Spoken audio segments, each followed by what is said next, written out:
आइए विद्यार्थी, आज का जो क्लास है मेरा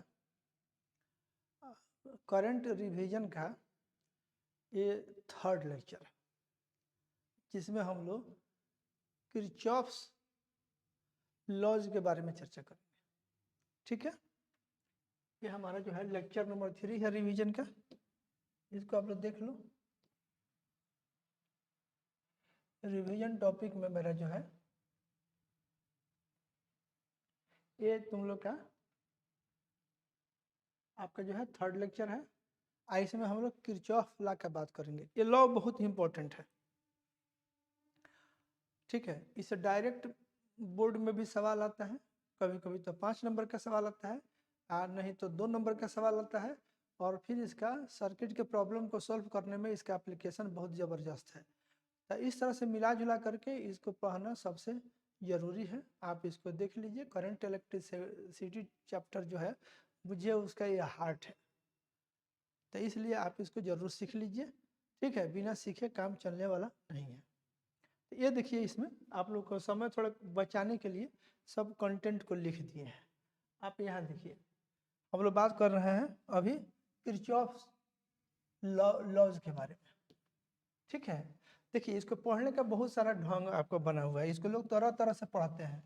ये जो दिया गया है ना, इसको हिंदी में हम आप लोग लिख दिए हैं ताकि आप लोग इसको पढ़ लीजिएगा। देखिए ये जो है, इसको लोग जो है कुछ लोग इसको मतलब अधिकांश लोग इसको किरचॉफ का नियम बोलता है, कुछ लोग इसको पढ़ता है किरचॉफ का नियम। और एनसीईआरटी का जो बुक आपका है उसमें लिखा हुआ है हिंदी मीडियम में किरचॉफ का नियम। तो जो आपको मन करे, ये तीनों में से आपको जो मन करे सो पढ़िए। ठीक है कि नहीं? किरचॉफ बड़ा कॉमन है, या फिर किरचॉफ का नियम कहिए। ठीक है, अब जो है किरचॉफ के 2 नियम हैं करंट इलेक्ट्रिसिटी में। आपके किरचॉफ के 2 नियम हैं, उसमें क्या क्या है सो देखिए। एक को हम लोग बोलते हैं, आप लोग गौर करके देखें यहाँ, तो एक का नाम है किरचॉफ फर्स्ट लॉ। ठीक है, किरचॉफ या किरचॉफ जो कहिए, किरचॉफ का पहला नियम फर्स्ट लॉ। ठीक है, या इसका दूसरा नाम है इसी का किरचॉफ्स या किरचॉफ्स करंट लॉ, केसीएल भी इसको बोलते हैं। किरचॉफ्स जंक्शन लॉ भी इसका नाम। फर्स्ट लॉ का नाम जंक्शन लॉ भी है, और करंट लॉ भी है, किरचॉफ करंट लॉ, केसीएल। यहाँ आइए, इसका जो सेकेंड लॉ है, इसको आप देखिए, जो सेकेंड लॉ है किरचॉफ से सेकेंड लॉ जो है, इसका दूसरा नाम जो है किरचॉफ वोल्टेज लॉ है, और किरचॉफ लूप थ्योरम भी इसको बोलते हैं।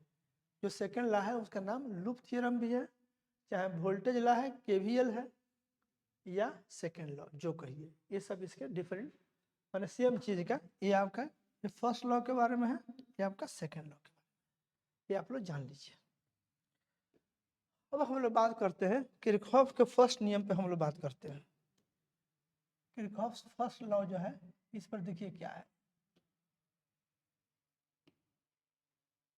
ये देखिए, अब ये जो पहला लॉ जो है ये कंजर्वेशन ऑफ चार्ज पे आधारित है। ये ऑब्जेक्टिव का एक सवाल है, इसीलिए जो जो छोटा छोटा इंपॉर्टेंट बात है इस पर मैं ज़्यादा स्ट्रेस दे रहा हूँ, क्योंकि बोर्ड में डायरेक्ट क्वेश्चन पूछा जाता है। ये जो है आपका किरचॉफ फर्स्ट लॉ जो है, it is based on conservation of charge. आवेश के संरक्षण पे ये आधारित है। हिंदी में लिख दिया गया है, आवेश के संरक्षण पे आधारित है। ठीक है, और इसका जो स्टेटमेंट है वो यहाँ पे स्टेटमेंट लिखा है।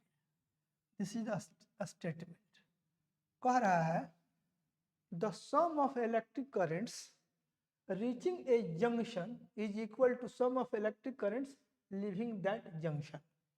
किसी जंक्शन पे आने वाली धाराओं का योग उस जंक्शन से जाने वाली धाराओं के योग के बराबर होता है। तो इलेक्ट्रिक नेटवर्क में अगर आपका कोई जंक्शन है तो उस पर आने वाली धाराओं का योग उस जंक्शन पे आने वाली धाराओं का योग उस जंक्शन से जाने वाली धाराओं के योग के बराबर होगा। ठीक है, किसी जंक्शन पे आने वाली धाराओं का योग उस जंक्शन से जाने वाली धाराओं के योग के बराबर होता है। ये परीक्षा में लिखने के लिए आता है, आप इसको लिख दीजिए। ठीक है, यही स्टेटमेंट है ना, इतना स्टेटमेंट है आपका।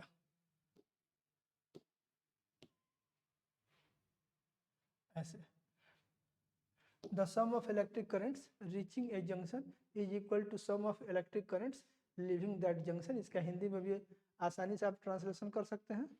किसी जंक्शन पे आने वाली धाराओं का योग उस जंक्शन से जाने वाली धाराओं के योग के बराबर होता है, क्योंकि जंक्शन पे न चार्ज क्रिएट होता है न डिस्ट्रॉय होता है।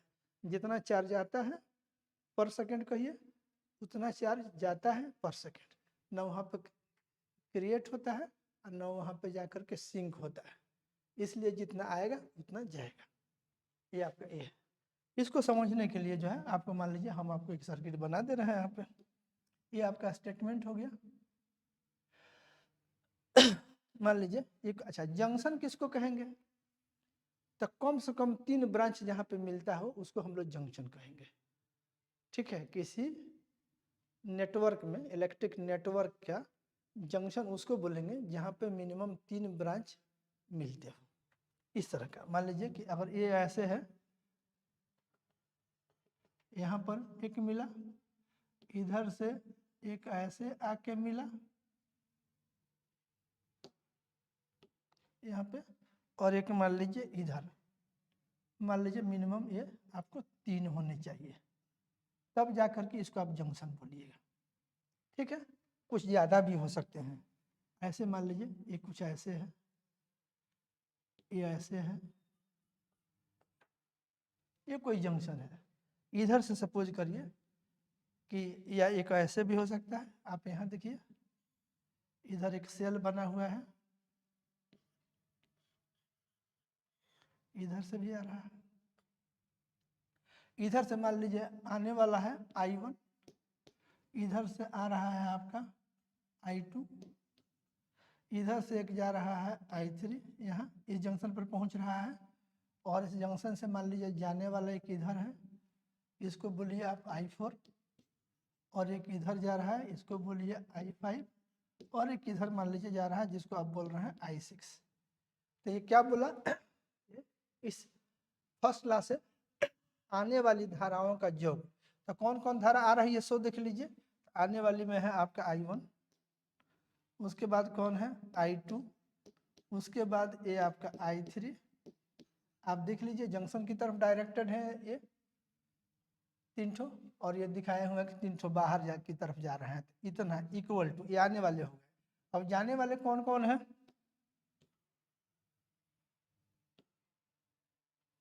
जाने वाले में देखिए एक आपका I4 जा रहा है, फिर आपका ये I5 जा रहा है, फिर I6 जा रहा है।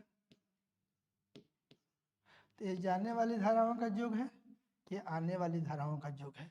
तो आने वाली धाराओं का योग बराबर जाने वाली धाराओं का योग, यही आपका स्टेटमेंट है। इसको याद रखिएगा, बस यही है। आप लोग लिख लीजिएगा। देखिए परीक्षा में अगर आता है तो सीधे आपको ये स्टेटमेंट लिखना है।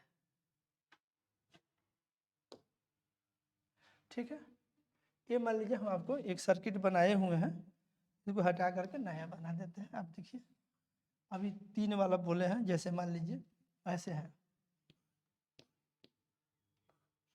एक ऐसे, इधर गया मान लीजिए ऐसे, इधर से एक है ऐसे,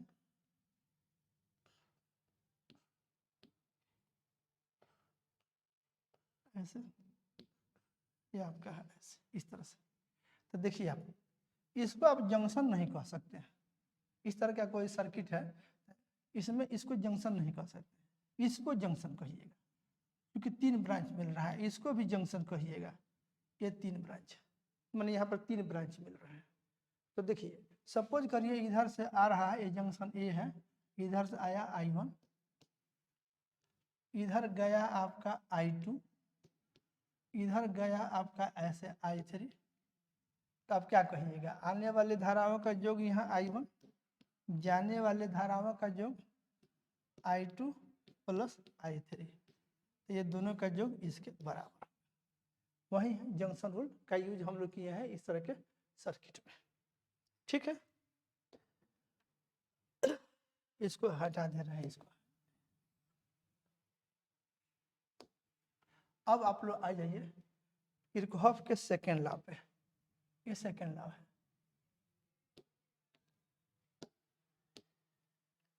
ये किरचॉफ सेकेंड लॉ। ये आपकी जानकारी के लिए, फिर इस पर एक ऑब्जेक्टिव पूछता है बोर्ड में, इसलिए इसका चर्चा किए हुए कि सेकेंड लॉ जो है it is based on principle of conservation of energy. ये ऊर्जा के संरक्षण के सिद्धांत पर आधारित है। एक ऑब्जेक्टिव का सवाल है जिस पर आप ध्यान दीजिएगा। ठीक है, इसका क्या स्टेटमेंट है सो देखिए। ये बोलता है कि the algebraic sum of change in potentials encountered in complete traversal of a closed loop in an electric circuit is zero। Hindi में भी लिखा गया है, इसको पढ़ लीजिए, इसको रोक करके अपना लिख लीजिएगा। ये बोलता है किसी विद्युत परिपथ के किसी बंद लूप के पूर्ण घुमाव में मिलने वाले सभी विभव परिवर्तनों, ये देख रहे हैं, ये आपका सभी विभव परिवर्तनों का बीजगणितीय योग शून्य होता है। ठीक है, किसी विद्युत परिपथ के किसी बंद लूप के पूर्ण घुमाव में, कंप्लीट ट्रावर्सल में मिलने वाले सभी विभव परिवर्तनों का बीजगणितीय योग शून्य होता है। The algebraic sum of change in potential, यहाँ ध्यान दीजिए, ये इंपॉर्टेंट बात है इसमें। चेंज इन पोटेंशियल्स का algebraic sum encountered in complete traversal of a closed loop in an electric circuit is zero। ये आपका ये ध्यान रखने वाला है। कह रहा है कि अगर कोई सर्किट हो जिसमें बहुत सारे लूप हो सकते हैं, तो उसमें कोई एक लूप कंसीडर करिए, एक बिंदु से स्टार्ट करिए और फिर उस लूप में ट्रेवल करते हुए उसी बिंदु पर पहुंच जाइए, तो जितने विभव परिवर्तन मिलेंगे, चेंज इन पोटेंशियल्स मिलेंगे, सबका जो अलजेब्रिक सम होगा, अलजेब्रिक सम मतलब प्लस माइनस चिन्ह के साथ जो सम आप करते हैं, सो सबका जो अलजेब्रिक सम होगा वो जीरो होगा। इसका रीजन ये है कि मान लीजिए कि जिस बिंदु से शुरू किए हैं उसी बिंदु पर घूम करके आप चले आए, तो जिस पोटेंशियल से शुरू किए हैं उसी पोटेंशियल पर चले आए, इसका मतलब हुआ कि कहीं पोटेंशियल में राइज हुआ होगा, कहीं ड्रॉप हुआ होगा, और टोटल राइज और ड्रॉप का जब सम करिएगा तो आपको जीरो हो जाएगा। चेंज, उसमें जो चेंज निकालिएगा, जब पोटेंशियल में राइज होगा, आप आपके ट्रेवल करने के डायरेक्शन में अगर पोटेंशियल में राइज होगा तो चेंज पॉजिटिव आएगा, अगर ड्रॉप होगा तो उसमें चेंज इन पोटेंशियल नेगेटिव आएगा। ये ध्यान रखिए। ठीक है, अब इसको समझाने के लिए हम थोड़ा सा आप लोग को एक बात समझा रहे हैं, जिसको देखिए। स्टेटमेंट हो गया, जो सेकेंड लॉ है उसी का नाम लूप थ्योरम है, उसी का नाम वोल्टेज लॉ है, किरचॉफ वोल्टेज लॉ, केवीएल बोलते हैं, लूप थ्योरम बोलते हैं, या सेकेंड लॉ बोलते हैं। जो फर्स्ट लॉ था उसको फर्स्ट लॉ बोलिए, चाहे किरचॉफ करंट लॉ बोलिए, चाहे उसको आप बोलिए जंक्शन रूल। ये बात याद रखिएगा। First law conservation of charge पे है और सेकेंड लॉ जो है कंजर्वेशन ऑफ एनर्जी पे। ये याद रखना है, स्टेटमेंट याद रखना है। स्टेटमेंट सीधे सीधे किसी जंक्शन पे आने वाली धाराओं का योग उस जंक्शन से जाने वाली धाराओं के योग के बराबर होगा। The sum of currents reaching a junction is equal to sum of currents leaving that junction. और ये क्या है, किसी सर्किट के किसी लूप के पूर्ण घुमाव में मिलने वाले सभी विभव परिवर्तनों का बीजगणितीय योग शून्य होगा। The sum of change in potentials encountered in complete traversal of a loop of an electric circuit is zero। ये याद रखना है। लिख देना है। अब एक चीज़ आप वैसे तो जान रहे हैं, फिर भी इसको बताने के क्रम में आपको बता रहे हैं, उसको देखिए। सेकेंड लॉ में इस पर हम लोग काम करेंगे। जैसे ये देखिए, ये आपका एक रेसिस्टेंस है, ठीक है, ऐसे रेसिस्टेंस है। अभी हम लोग जो सर्किट कंसीडर कर रहे हैं उसमें रेसिस्टेंस होंगे एंड सेल होंगे। ऐसे एक रेसिस्टेंस है, ये रेसिस्टेंस है। इसका ये पॉइंट जो है, मान लीजिए इधर से करंट इन करता है एंड इधर से करंट आउट होता है। करंट आपका आई है, आई इन किया एंड इधर से आई आउट हुआ। तो ये आपका हाई पोटेंशियल पे होगा और ये आपका लो पोटेंशियल पर होगा। इसका पोटेंशियल अगर आप V1 कहें और इसका पोटेंशियल अगर आप V2 कहें तो V1 जो होगा बड़ा होगा V2 से।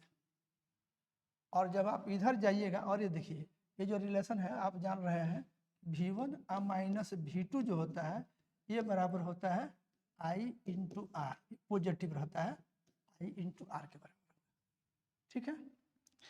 अब आप देखिए, अगर आप ऐसे ट्रेवल कर रहे हैं, इस डायरेक्शन में इसको ट्रेवल कर रहे हैं, मतलब लूप में जब आप बढ़ रहे हैं तो सपोज करिए ऐसा रेसिस्टर मिला, तो ऐसे जा रहे हैं तो आप हाई पोटेंशियल से लो पोटेंशियल की ओर जा रहे हैं।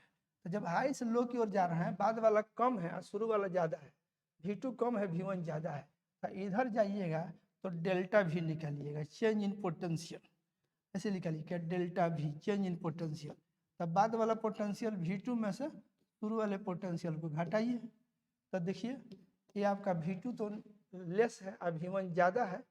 V1 में से V2 को यहाँ घटाए हैं तो प्लस आई आ रहा है, और ये V2 में से V1 को घटाइएगा, चेंज निकालिएगा, तो जब भी चेंज निकालिएगा तो बाद वाला में से शुरू वाला को घटाइएगा, तो बाद वाला V2 है और शुरू वाला V1 है। आप ऐसे ट्रेवल कर रहे हैं, करंट के दिशा में रेसिस्टर को ट्रेवल कर रहे हैं।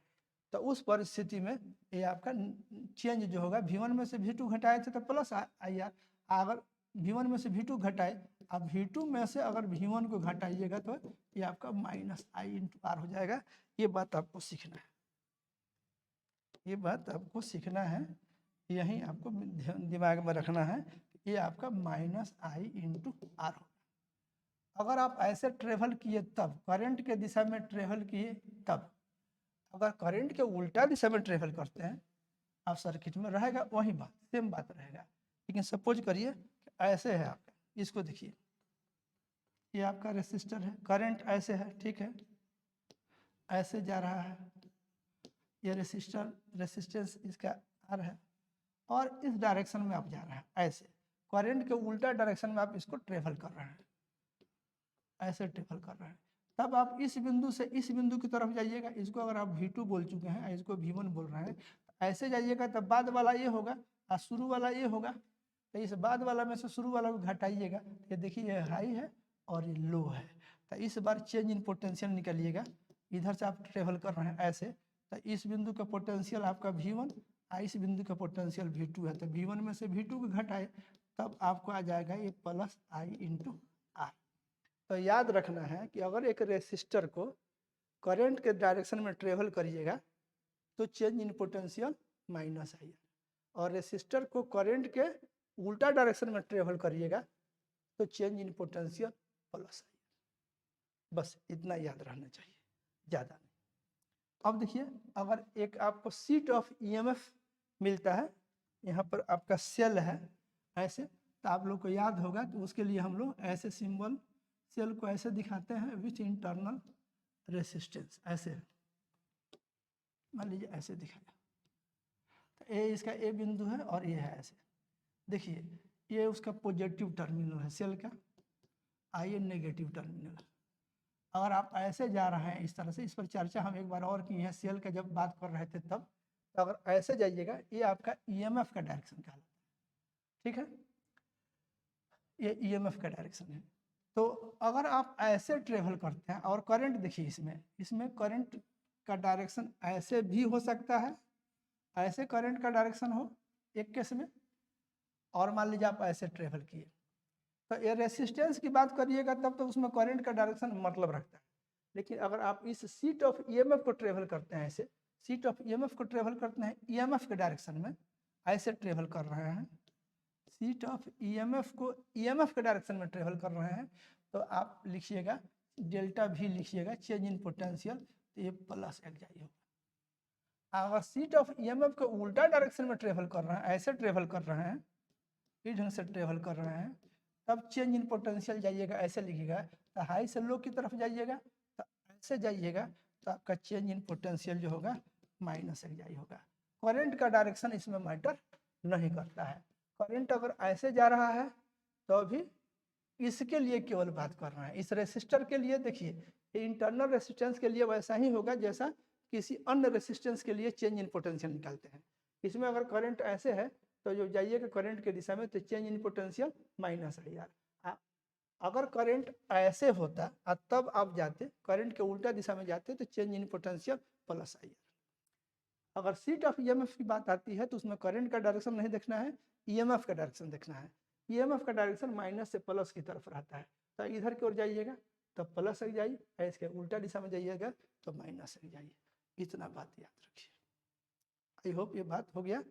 अब आप लोग के लिए हम एक सिंपल सा एक लिख रहे हैं, ऐसे देखिए। मान लीजिए हम आपके लिए एक सर्किट बना दे रहे हैं, बहुत सिंपल सर्किट एक ले रहे हैं, ऐसे देखिए। मान लीजिए हम यहाँ पे आपको एक सेल दिखाएं, इसका कि इंटरनल रेसिस्टेंस दिखाएं, ठीक है। उसके बाद हम इधर आ गए इस साइड में, यहाँ पर हमारा जो है एक ऐसे रेसिस्टेंस है, यहाँ से लेकर के यहाँ तक, और इस साइड में हम क्या किए कि एक ऐसे सेल दिखाए, ऐसे, ठीक है। अब आप अगर इसको गौर करके देखिएगा, यहाँ देखिए, ये आप ऐसे इसको देखें, इसमें सबका वैल्यू है। मान लीजिए ये आपका जो है, ये इसका ईएमएफ जो है एक्साई इक्वल एक्साई1 कहा जाए, ये 12 वोल्ट है, ठीक है। इसका इंटरनल रेसिस्टेंस मान लीजिए कि आपका 1 ओम है। इंटरनल रेसिस्टेंस को स्मॉल आर से डिनोट कर रहे हैं इस सेल का।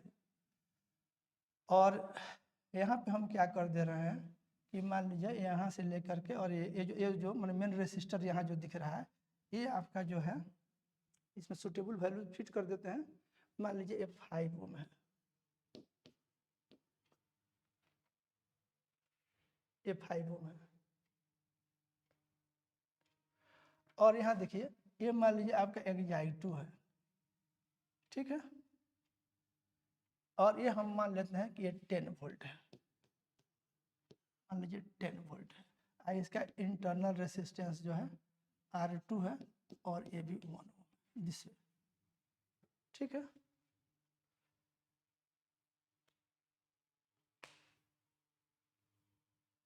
ऐसा कर लीजिए, थोड़ा सा चेंज करते हैं, एक डाटा में थोड़ा परिवर्तन करते हैं। यहाँ हम रख दिए, मान लीजिए 4 रखे, यहाँ पे हम इसको रख देते हैं 2। जस्ट एक डाटा हम इसमें दे रहे हैं, मान लीजिए 2 है, ठीक है। और ये मान लीजिए कि इसको हम जो है 8 वोल्ट कर दें, ओके, वही बात है, कोई फर्क नहीं पड़ेगा। अब इसमें कहा जाएगा कि आप करंट निकालिए, ठीक है। तो आप गौर करके देखिए, इसमें आपके पास जो है एक जंक्शन यहाँ है और दूसरा जंक्शन यहाँ है, और इसमें 3 ब्रांच है। आप नहीं जानते हैं कि किसमें करंट कितना है। तो ये वाला जो ब्रांच है, ये वाला जो ब्रांच दिख रहा है, देखिए ये बैटरी जो है सबसे ज़्यादा ईएमएफ वाला, तो ये ऐसे करंट ड्राइव करेगा दिस में। जैसे हम मान रहे हैं कि इस ब्रांच में यहाँ से लेकर के, ये मान लीजिए स्मॉल है, यहाँ स्मॉल भी, तो यहाँ से लेकर के ये एक ब्रांच है, एक ब्रांच में एक करंट दिखाइएगा। मान लीजिए इसमें करंट आपका I1 है, ठीक है। और इसमें हम क्या कर रहे हैं, ये हमारा एक्साई2 वाला है, इसमें हम मान लेते हैं कि करंट आपका I2 है। इस तरह से दिखा दिए, यहाँ से देखिए, ये इधर वाला जो है ये एक ब्रांच है, इसमें आपका I2, और इधर आपका ये I2, और यहीं इधर से आ रहा I2, ठीक है। ये इस तरह से दिखा दिए, तो आपका ऐसे आया। और इधर हम मान लीजिए दिखा रहे हैं कि हमारा ये I3 है, ठीक है। इसमें इस रेसिस्टर में हम दिखा दिए कि I3 है। अब हमको क्या करना है, यहाँ देखिए, हमको जो है इसमें करंट्स का मान निकालना है डिफरेंट ब्रांच में। एक एग्जांपल हम आप लोग के लिए ऐसे सेट कर दिए, ऐसे, ठीक है। कुछ डाटा रैंडम डाटा रख दिए हैं अपने हिसाब से, इसका हम लोग कैलकुलेशन करेंगे। देखिए जितना ब्रांच होगा हर एक ब्रांच में एक करंट, एक ब्रांच में दो करंट नहीं दिखाइएगा। यहाँ से अगर एक ब्रांच ऐसे है, इसमें एक करंट, यहाँ I1 तो इसमें I1 एंड इसमें भी आपका I1 ही रहेगा। और इसमें आपका मान लीजिए यहाँ से इस जंक्शन के बीच में एक ब्रांच, उसमें I3, और यहाँ से लेकर के ये एक तीसरा ब्रांच है, इसमें मान लीजिए I2।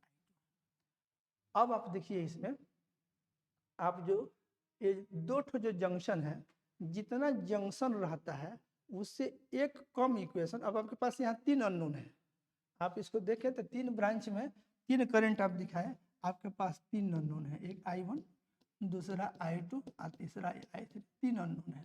तो तीन अननोन का मान निकालना हो तो जनरल लॉ जो है कि आपको तीन इंडिपेंडेंट इक्वेशन की जरूरत पड़ेगी। तो आप लोग की जानकारी के लिए जितना जंक्शन रहता है उससे एक कम इक्वेशन जंक्शन से प्राप्त होता है जो इंडिपेंडेंट इक्वेशन होते हैं। अगर पूरे सर्किट में यहाँ तो दो ही हैं तो एक हमको इंडिपेंडेंट इक्वेशन मिलेगा जंक्शन रूल से, तो वो हमारा जो होगा यहाँ पर लिखिएगा।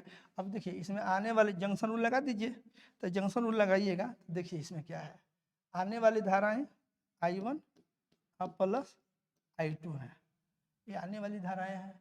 इनका योग कितना है, ये दो का योग आने वाली और एक जाने वाली, इतना बराबर हो जाएगा आपका I3। एक इक्वेशन आपको यहाँ से हो गया। आप डायरेक्ट इसमें आगे जब एक्सपर्ट हो जाइएगा, इस I3 की जगह पे आप लिख सकते हैं कि ये जाने वाला है, इधर से आया एंड इधर से आया, इधर गया, तो जो आपका I3 है इन दो के योग के बराबर होगा। आप इसमें कह सकते थे कि इस ब्रांच में I1 प्लस I2 है, ठीक है। एक आपका यहाँ से आ गया इक्वेशन जंक्शन रूल से, यहाँ पर लगाइएगा तो सेम इक्वेशन रिपीट करेगा, कोई इंडिपेंडेंट नहीं होगा। अगर 5 जंक्शन होते तो 4 इक्वेशन आपको जंक्शन रूल से प्राप्त होते जो इंडिपेंडेंट होते, ठीक है। एक जनरल रूल n है, n जंक्शन है तो n-1 इक्वेशन जंक्शन रूल से प्राप्त होगा जो इंडिपेंडेंट होगा, ठीक है। हम लोग यहाँ पे आ गए। अब हम लोग क्या करेंगे, इसमें अब रह गया एक ठो, अब हमको दो इक्वेशन लूप थ्योरम से निकालना होगा। ये मान लीजिए इसको हम बोलते हैं, एक हमारा लूप ये है, देखिए यहाँ से ले करके और ऐसे हो करके एक लूप हम ऐसे कंसीडर किए, और दूसरा लूप जो है हम ऐसे कंसीडर किए, ये मेरा सेकेंड लूप है। इसमें हम अपने सुविधा से ऐसे एक क्लॉकवाइज या काउंटर क्लॉकवाइज ट्रेवल कर सकते हैं, हमारी मर्जी। ये इसमें चाहे तो हम ऐसे या ऐसे ट्रेवल कर सकते हैं। तो इसमें हम नंबरिंग कर दिए हैं 1, ये लूप नंबर आपका, ये बुझिए पूरा यहाँ एक लूप और ये दूसरा लूप।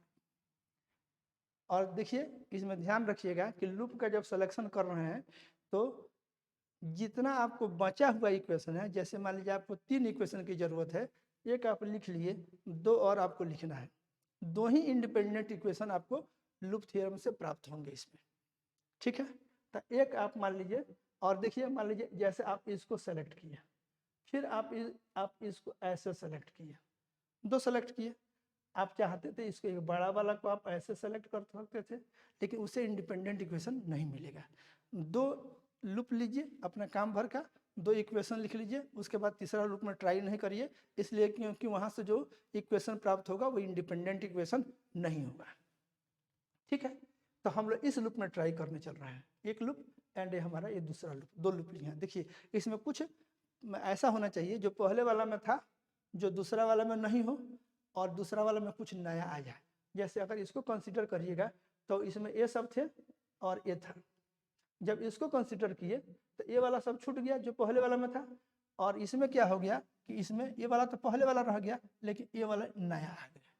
अब आप इसमें आप KVL लगाइए। वहीं KVL लगाने के लिए अभी आपको जो सिखाए हुए हैं कि आप यहाँ से मान लीजिए शुरू किए ये वाला, तो यहाँ आप लिखिएगा अप्लाइंग KVL,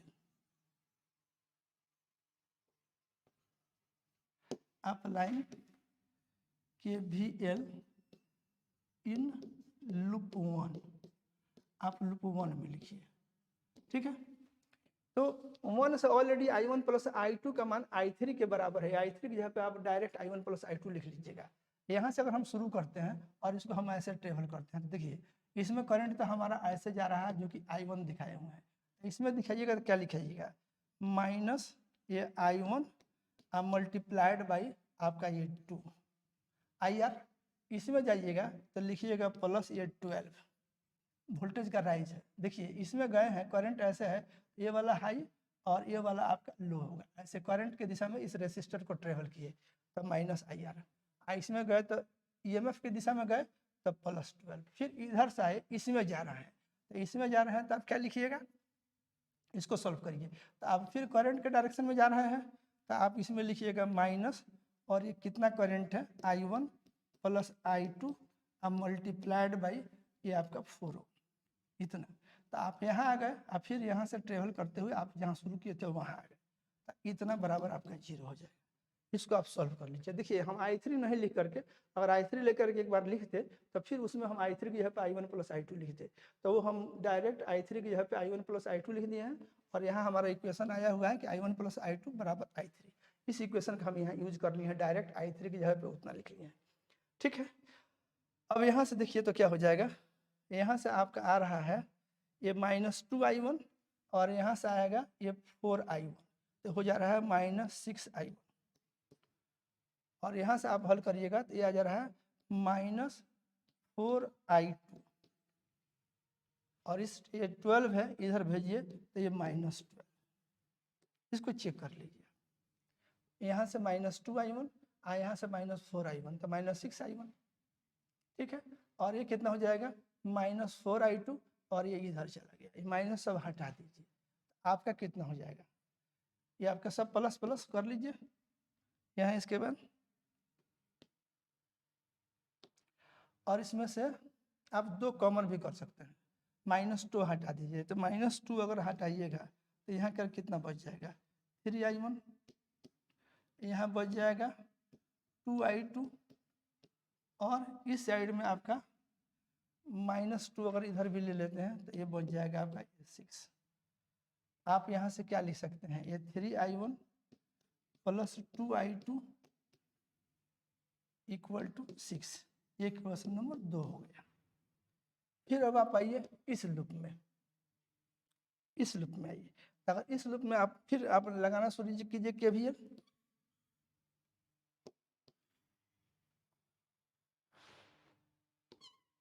आप लोग इसको देख लिए, इसको इधर साइड में कर देते हैं, हमारा काम का इक्वेशन जो है ये इक्वेशन है। फिर यहाँ देखिए, अगर इसमें हम लोग बात करें, इसमें यहाँ से शुरू करिए, तो अगर यहाँ से शुरू करते हैं ऐसे आइए, ऐसे होके ऐसे लिखिए applying KVL, KVL in loop 2, और लूप 2 में ऐसे ट्रेवल करिए। अब अगर आप यहाँ से शुरू करते हैं, मान लीजिए यहाँ से शुरू किए ऐसे आ रहे हैं, तो लिखिएगा -4I1 प्लस I2, यहाँ से यहाँ आ गए, फिर इधर जाइए, इधर करंट का डायरेक्शन में जा रहा है, तो इसमें करंट I2 है, इसमें I1 प्लस I2 था, इधर जाइएगा तो लिखिएगा -1 है, तो ये सीधा I2 आ जाएगा।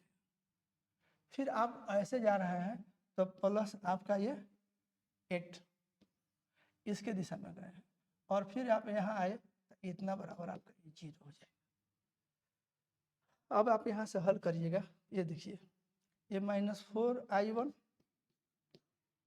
और ये देखिए ये -4I2 और -I2 तब -5I2 इक्वल टू ये -8। यहाँ से हल करिएगा तो ये 4I1 प्लस ये 5I2 इक्वल टू 8। इसको सॉल्व करिए आप लोग। ठीक है, अब इसको सॉल्व करना है। हम अगर क्या करें, I1 का मान किसी एक से निकाल करके इसमें रख सकते हैं, इसको सॉल्व करना है, कैलकुलेशन ठीक से करिएगा। -4I1 और उधर से -4I2 और -I2 -5I2 4I1। यहाँ से देखिए तो आप अगर इसमें लिखना शुरू करिएगा, ये 3 नंबर हुआ। ठीक है, इसमें देखिए इसमें 3I1 आया हुआ है और उसमें 4I1 आया हुआ है। ठीक है, अब इसको हम लोग क्या करें कि आप 2 नंबर में एक काम करिए, ये जो है आपका इसमें देखिए 2i2 है, इसमें 5i2 है। इस i2 को जो है हम कैंसिल आउट कराने को सोच रहे हैं। तो इसमें क्या करिए, आप 2 नंबर में गुणा कर दीजिए 5 से, इसमें 10i2 आ जाएगा, और इसमें कर दीजिए 2 से गुणा, और घटा दीजिए, घटाओ ये 3 में इसमें 2 से गुणा कर दीजिए, और उसके बाद घटा दीजिए। तो देखिए कितना हो जाएगा, इसमें 5 से गुणा करिएगा तो हो जाएगा 15i1, ये हो जाएगा आपका 10i2, और ये हो जाएगा आपका 30, और इसमें 2 से गुणा करिएगा ये हो जाएगा 8i1, और ये हो जाएगा 10i2, ये हो जाएगा आपका 16, घटा दीजिए, देखिए तो कितना आ जाएगा, इसमें से 5i1 में से 8i1 जाएगा, 7i1 घटा रहे हैं, तो ये कितना हो जाएगा, ये आपका 7i1, ये आपका कैंसिल आउट, और इधर से आप हल करिएगा तो देखिए कितना हो जाएगा,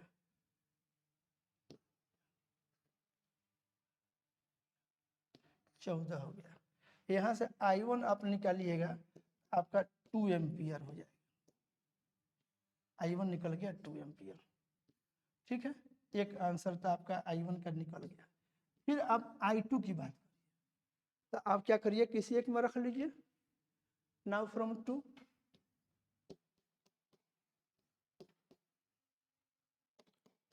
से बात करिए, तो 2 से निकालिएगा तो यहाँ लिखिए 3 मल्टीप्लाइड बाई i1, ये कितना है 2, प्लस ये 2i2, इधर कितना है 6, तो 2i2 हो जाएगा आपको 0, तो i2 हो जाएगा आपका ये 0, और इस तरह से आपका i2 निकल गया।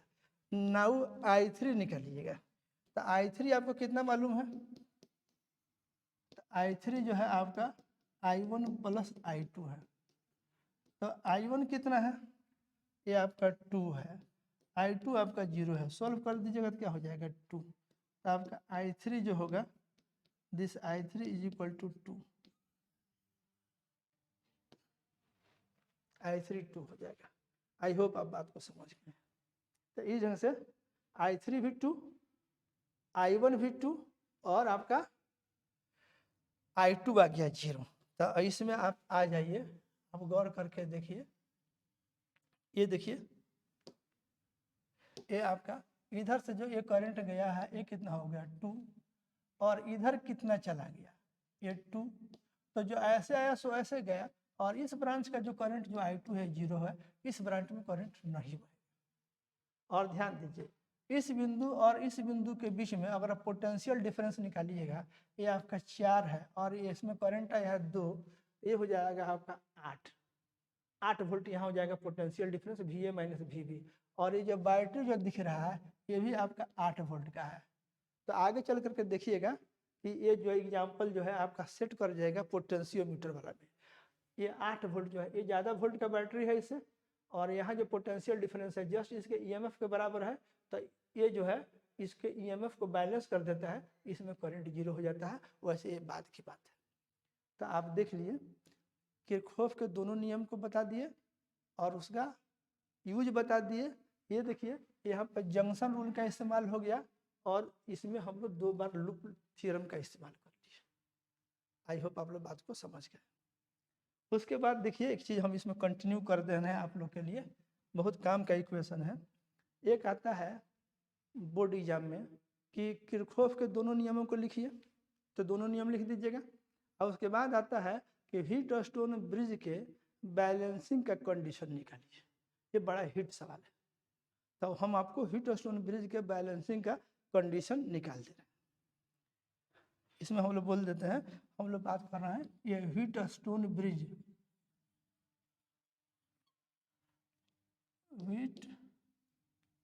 Wheatstone bridge.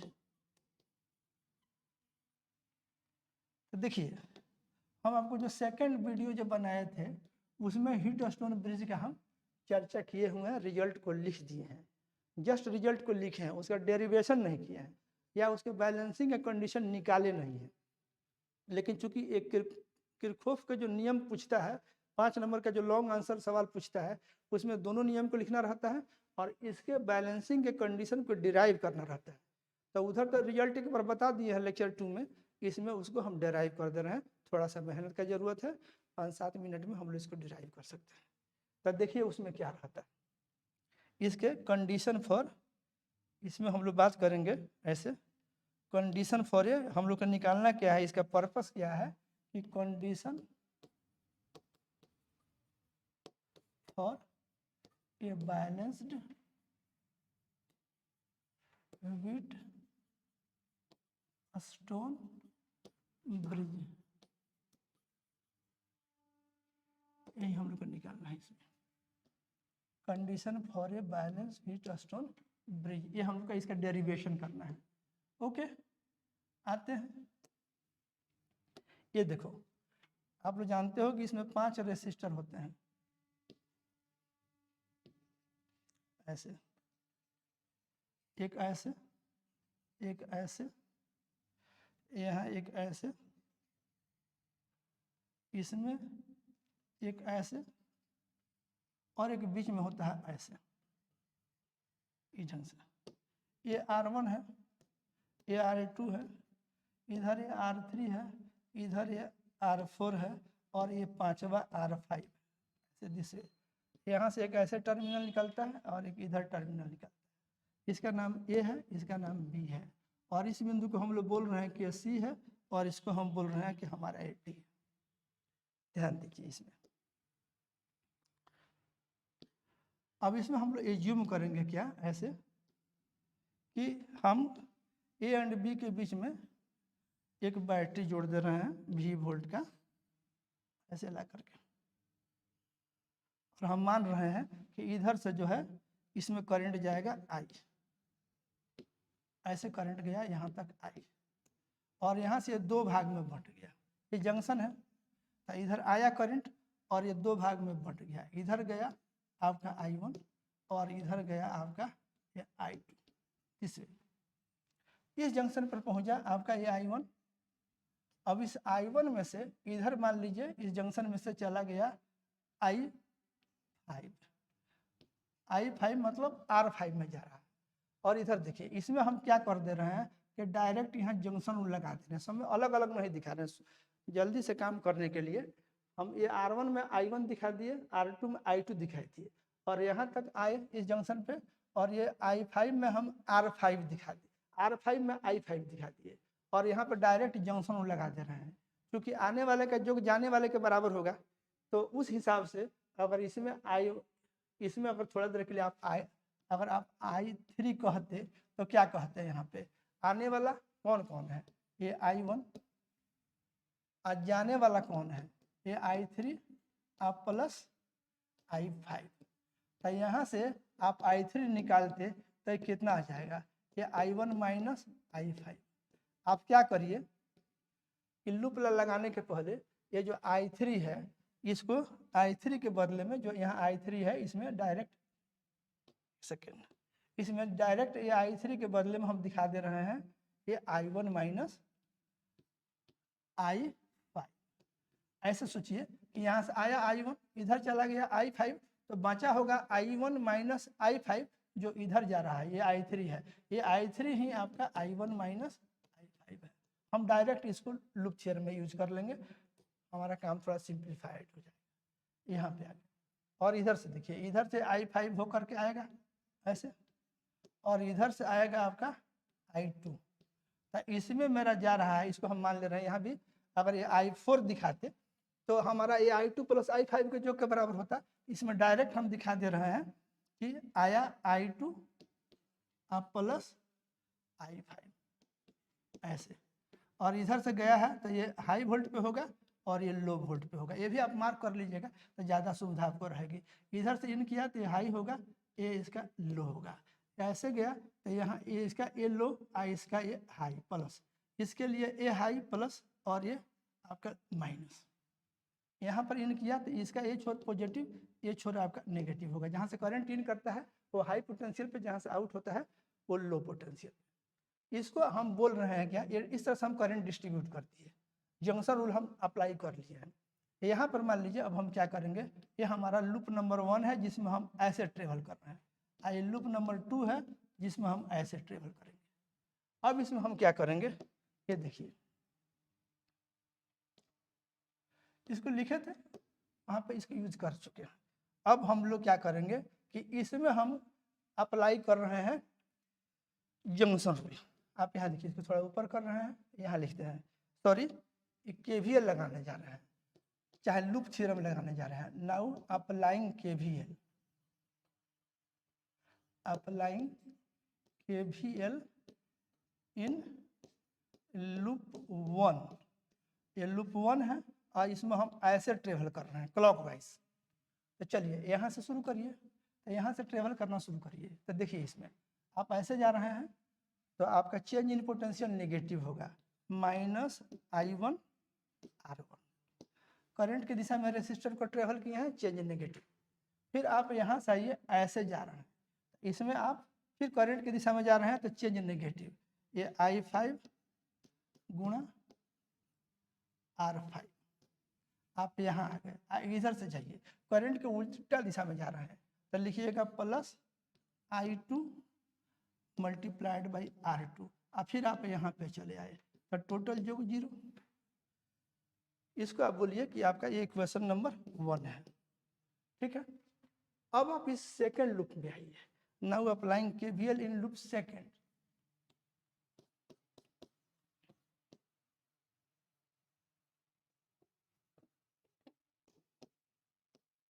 KVL in loop second ऐसे, इसमें क्लॉकवाइज ट्रेवल कर रहे हैं, यहाँ से शुरू करके ऐसे ट्रेवल करना शुरू किए। डायरेक्ट I3 के मान I1 माइनस I5 लिखने जा रहे हैं, करंट का डायरेक्शन में जा रहे हैं तो चेंज नेगेटिव, तो लिखेंगे माइनस ये I1 माइनस I5 ये इतना गुणा R3, एक ड्रॉप दिखाए। यहाँ आ गए, इसमें हमारा राइज हो रहा है, क्या दिखाएंगे प्लस, ये इधर जा रहा है तो हमारा ये I2 plus I5 into R4 यहाँ आ गए। अब इसमें हम फिर राइज दिखा रहे हैं तो लिखेंगे प्लस I5 गुणा ये R5 ये इतना, अब फिर यहाँ पर हम पहुँच गया इतना इक्वल टू 0। ये हो गया मेरा नंबर 2। तो हमारे काम की इक्वेशन मिल चुके हैं, 1 नंबर एंड ये 2 नंबर। उधर तो कोई नंबर नहीं दिए हैं, देख लीजिए, ठीक है। ये 2 तो हमको मिल गए।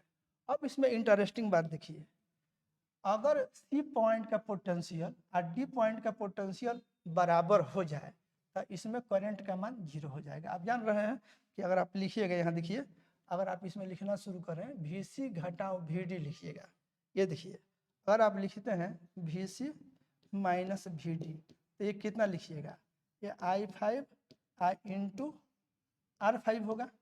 तो इसी में देखिए इफ I5 आपका ये 0 हो जाता है, मतलब इस ब्रांच में करंट आपका 0 हो जाए। 5वां रेसिस्टर जो है, जो यहाँ C एंड D के बीच में कनेक्टेड है, अगर इसके दोनों टर्मिनल का वोल्टेज C का पोटेंशियल और D का पोटेंशियल अगर बराबर हो जाता है तो आपका करंट 0 हो जाएगा। या अगर इसमें करंट 0 हो जाएगा, अगर इसमें करंट 0 हो जाए तो ये आप ऐसे ही लिख लीजिएगा, तो इसमें करंट 0 हो जाएगा। ऐसे लिखने में ज़्यादा मजा आएगा। आप ऐसे देखिए VC माइनस VD बराबर तो इतना लिख दीजिएगा। तो इफ I5 अगर आपका 0 होता है तो ये इम्प्लाई करेगा, ऐसे ये इम्प्लाई करेगा कि ये VC माइनस VD ये आपका 0 हो जाएगा। या ये भी बोथ वे इम्प्लाई होगा, ये अगर VC माइनस VD बराबर 0 हो जाए तो I5 0 हो जाएगा। इसको सुविधा से आप ऐसे बोलिए, ज़्यादा सही रहेगा। सुन लीजिए, आप लोग इस तरह से लिख रहे हैं ना, ये हम आपको दिखा दिए, आप ऐसे लिखिएगा कि if VC equal to VD then आपका I5 इक्वल टू 0। और जब I5 0 हो जाता है तो यही हम लोग बोलते हैं कि Wheatstone bridge is said to be balanced. If इतना इक्वल टू इतना then I5 equal to 0 and we say that Wheatstone bridge is balanced.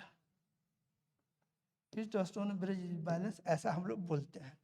ठीक है, अब आप क्या करिए, इसमें I5 तो आपका 0 हो गया, VC VT के बराबर होगा तो I5 0 हो जाएगा। जब I5 0 हो जाएगा तो आप बोलिएगा कि we say that Wheatstone bridge is balanced.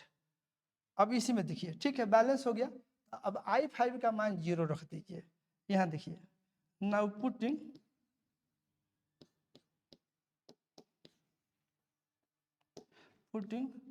I5 equal to 0 in equation 1। I5 इसमें 0 रखो तो देखो तुमको क्या मिलने वाला। ये देखो, यहाँ से मिल जाएगा -I1R1, I5 वाला टर्म 0 हो जाएगा, और यहाँ से हो जाएगा प्लस I2R2 इक्वल टू 0। इसको सॉल्व करिएगा आप, ये देखिए आ जाएगा, ये I1R1 बराबर हो जाएगा I2R2 के, और ये R1/R2 आपका हो जाएगा I2/I1 के। एक रिलेशन, ये रिलेशन नंबर 3 लिख लीजिए। उसके बाद देखिए, इसी तरह से आप इक्वेशन 2 में I5 बराबर 0 लिखिए। यहाँ लिख देते हैं, नाउ पुटिंग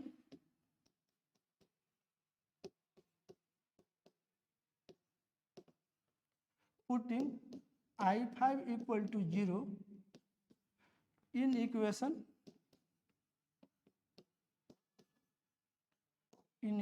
2। इक्वेशन 2 में I5 बराबर 0 रख लीजिए।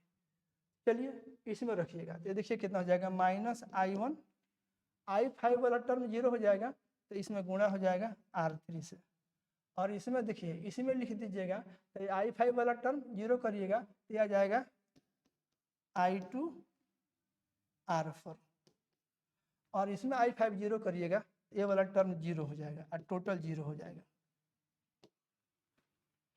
ठीक है, अब इसको अगर आप सोल्व करिएगा तो देखिए कितना हो जाएगा। यहाँ से आप हल करिएगा, ये देखिए, ये I1R3 आपको हो जाएगा I2R4 के, और तब आप यहाँ से हल करिएगा तो R3/R4 आपका हो जाएगा I2/I1 के।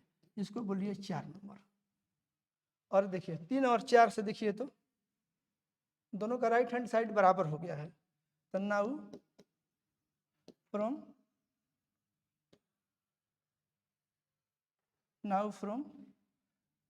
3 and 4 से बात करिए तो आपका हो जाएगा ये R1/R2 बराबर हो जाएगा R3/R4। ये इतना हो गया। अब आपका रिजल्ट निकल गया, यही आपका कंडीशन है। या इसी को ऐसे लिख सकते हैं, ये देखिए, ये R1/R3 इक्वल टू R2/R4 भी हो जाएगा ऐसे। तो इसी को हम लोग बोले, इसको लेकर चलें, ये हमारा कंडीशन है, यही हमारा डिजायर्ड रिजल्ट है। ये जो दिख रहा है ना, यहाँ जो आपको आ गया, ये आपका डिजायर्ड रिजल्ट, और यही आपको डिराइव करना होता है, डिजायर्ड रिजल्ट, यही आपको डिराइव करना। ठीक है, आइए आप लोग देख लीजिए, इसको हो गया, इसका डेरिवेशन हो गया, आप देख लिए, बहुत आसानी से इसका डेरिवेशन हो गया। ठीक है, ऐसा करते हैं, इसको 2 में काट देते हैं। यहाँ देखिए, इतना जो है ना, तो हम क्या कर रहे हैं, उलझ सकते हैं, ये ध्यान दीजिएगा। ठीक है, हो गया, देख लीजिए इतना। तो इसमें हम लोग क्या किए, देखिए तो यहाँ जंक्शन रूल लगाए, किरचॉफ का जंक्शन रूल, और फिर इसमें लूप थ्योरम लगाए। तो एक किरचॉफ के जो दोनों रूल हैं उसका यूज करके ही हम लोग व्हीटस्टोन ब्रिज के बैलेंसिंग का कंडीशन निकाले हैं। तो ठीक है, इक्वेशन नंबर 1 था, इक्वेशन नंबर 2 था, ये आपका कंडीशन है, आप देख लिए। ठीक है, ओके। और ये आपका यहाँ आ गया। तो आप इसमें देखे क्या, यहाँ देखिए तो ये जो रिजल्ट आपका जो है यहाँ देखिए, उस फिगर में देखने में दिक्कत हो रही है। अब यहाँ ऐसे जो आया हुआ है ये आपको ऐसे था, ये R1 था, और इधर वाला जो था आपका ये R2 था, इधर वाला जो था आपका ये R3 था, ये आपका जो था R5 था, और ये आपको जो दिख रहा था इतना, ये आपका R5 था, और इधर से आपको ऐसे था। ठीक है, तो देखिए इधर वाला बैटरी के वोल्टेज से कुछ लेना देना नहीं है हम लोग, ये कितना भी वोल्ट का हो, लेकिन अगर ये इसमें जो अभी रिजल्ट देखे हैं R1/R2, इस साइड का ऊपर वाला बाई इस साइड का नीचे वाला बराबर है इस साइड का, इस ब्रांच में ये तो आपका CD है, तो इस साइड का और R3/R4 के बराबर हो जाता है। इतना बाई इतना बराबर इतना बाई इतना हो जाए तो ये जो है VC बराबर VD हो जाएगा, और ये I5 जो है आपका 0 हो जाएगा। इस रिजल्ट को देखिए, आप चाहें तो ये R3 को नीचे लाइएगा तो ऐसे भी लिख सकते हैं R1/R3। देखिए इसका ऊपर वाला बटा इसका ऊपर वाला बराबर, अब इस साइड का ऊपर नीचे वाला अब बटा इस साइड का नीचे, ये भी होगा इतना बाई इतना बराबर इतना बाई इतना, या इतना बाई इतना बराबर इतना बाई इतना हो जाए तो उस केस में C का वोल्टेज D के वोल्टेज के बराबर हो जाएगा, और इसमें करंट 0 हो जाएगा। इसमें का जो करंट हम लोग I5 बोलते हैं, ये I5 0 हो जाएगा। कभी कभी इसमें गैल्वेनोमीटर डाल देते हैं, गैल्वेनोमीटर का रीडिंग 0 हो जाएगा। इस ब्रांच में गैल्वेनोमीटर डाल करके चेक कर लेते हैं कि इसमें करंट 0 है कि नहीं। करंट 0 मतलब VC बराबर VD, मतलब इतना बाई इतना बराबर इतना बाई इतना। यही आपका रिजल्ट हम लोग डराइव किए हैं। ओके, और इसी का यूज करके इसके लेक्चर नंबर 2 में डायरेक्ट इसको लिखे थे रिजल्ट को, और उसके बाद मीटर ब्रिज पे काम किए थे, और यहाँ इसको हम डराइव किए हैं।